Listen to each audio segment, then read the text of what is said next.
শুভ জন্মদিন এস.এম. আজিজুল ইসলাম ত্যাগী ও কারা নির্যাতিত এক সংগ্রামী নেতার জন্মদিন আজ।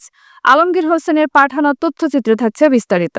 গাজীপুর মহানগর যুবদলের আহ্বায়ক ও কোনাবাড়ী মেট্রো থানা যুবদলের সদস্য সচিব এস.এম. আজিজুল ইসলামের জন্মদিনে জানাই আন্তরিক শুভেচ্ছা ও অভিনন্দন। তিনি শুধু একজন রাজনীতিক নন, বরং একজন ত্যাগী ও সংগ্রামী ও সাহসী নেতা। রাজনীতির পথে তিনি ন্যায় ও আদর্শকে ধরে রাখতে নানা প্রতিকূলতার সম্মুখীন হয়েছেন। দমন-পীড়ন ও কারা নির্যাতনের শিকার হয়েও তিনি কখনো নীতি ও আদর্শ থেকে বিচ্যুত হননি, বরং প্রতিটি চ্যালেঞ্জের মোকাবেলা করে তিনি আরও শক্তিশালী ও প্রত্যয়ী হয়েছেন। কর্মীদের পাশে থাকা, নেতৃত্ব দেওয়া এবং সংগঠনকে শক্তিশালী করার জন্য তিনি সময়ে নিবেদিত ছিলেন। তার দূরদর্শী নেতৃত্ব কোনাবাড়ী মেট্রো থানা যুবদল আরও সংগঠিত হয়েছে, যা তাকে একজন দক্ষ সংগঠক হিসেবে প্রতিষ্ঠিত করেন। এস.এম. আজিজুল ইসলাম একজন পরোপকারী ও সহানুভূতিশীল মানুষ হিসেবে পরিচিত। দুঃসময়ে দলীয় নেতাকর্মীদের পাশে দাঁড়ানো, সহযোগিতা করা এবং সংগঠনের স্বার্থে অগাধ পরিশ্রম করা, এই সবকিছুই তাকে অন্যদের থেকে আলাদা করেছে। আজ তার জন্মদিনে আমরা কৃতজ্ঞ চিত্রে তার প্রতি শ্রদ্ধা জানাই এবং তার সুস্বাস্থ্য, দীর্ঘায়ু, সাফল্য কামনা করি। আলমগীর হোসেন, কালিয়াকৈর উপজেলা, মুভি বাংলা টেলিভিশন।